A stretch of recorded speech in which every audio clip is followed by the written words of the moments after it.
Welcome to Daxue Talks, a show powered by Daxue Consulting, a China-based strategic market research company founded in 2010. My name is Igor Temirov. I'm an expert in developing foreign markets, and for the last 5 years, I'm in China, helping several companies to enter Chinese market.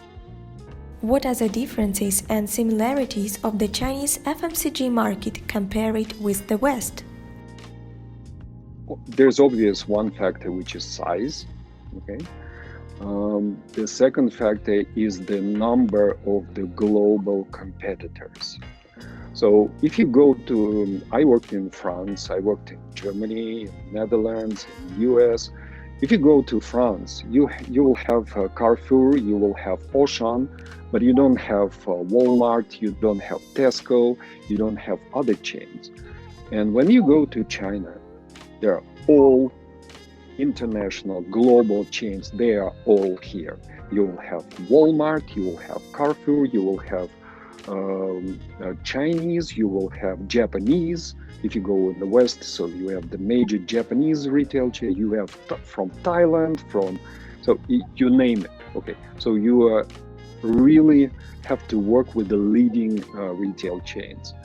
And the third factor, none of these chains covers the whole China. So you're practically working in the areas where you have to work with even the largest chains with the 400 stores. They do not cover the whole China. You have to build your strategy not based only on the major retail chains, but also on the local and regional players. And the last factor, I am always saying that 50% of what's happening in China is exactly the same as in the West, because it is a Western model of distribution. You have supermarkets, you have sales managers, you have buyers, you have distribution centers, you have promoters. These are all elements of the Western retail or distribution.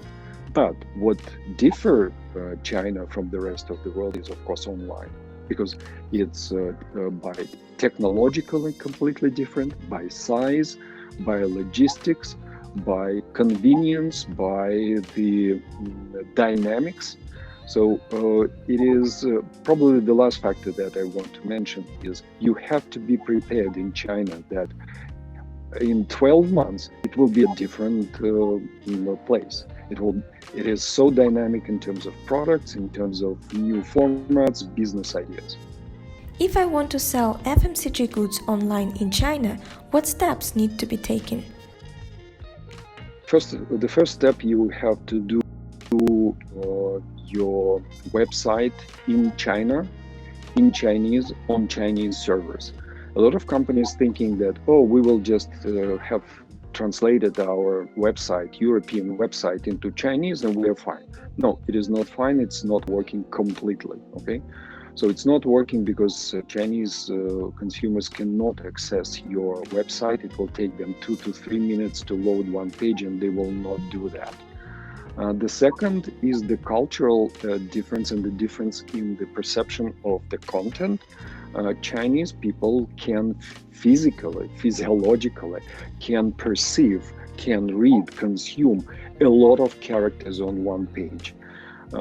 So if Chinese consumers look at the European page, they think that this is fake because there's only 3, maximum 5 pictures, where we know that in China, you take any platform, take any online store, it is 13 to 17 pages. Okay, it is funny, so that sometimes, even if I'm reading about Western brands, I go to Chinese websites because Chinese websites are putting much more information about the brand, about the quality features of the brand. So this is the first step. Second step, I would suggest to recruit the online sales manager.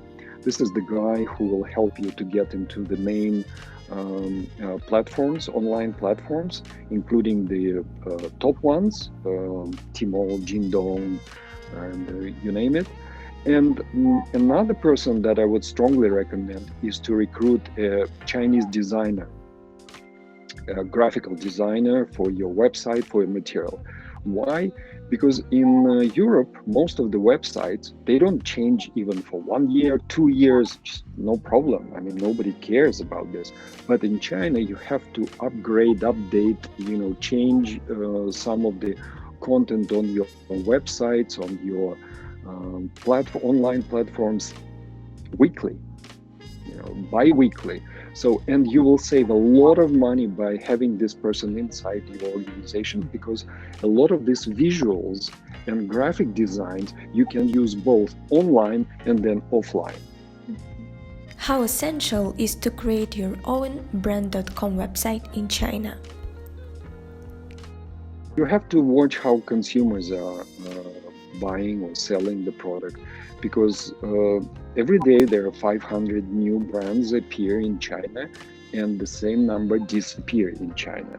And the first reaction of the person is what is this product or brand name is about? And consumers are trying, for the first step, they're trying to see, are you real or it is fake? So that's why establishing your website will send the message that this is real. Okay. The second point is, this is linked to the question is what influence of online to offline. Mm-hmm. A lot of distributors, a lot of retail chains, they will immediately search about your product and say, is it fake? Is it real? Are you registered in China, or you are still, just talking? So that's why it is important. Any questions? We will find an expert to answer them. Drop your questions in the comments or send us an email, dx@daxueconsulting.com.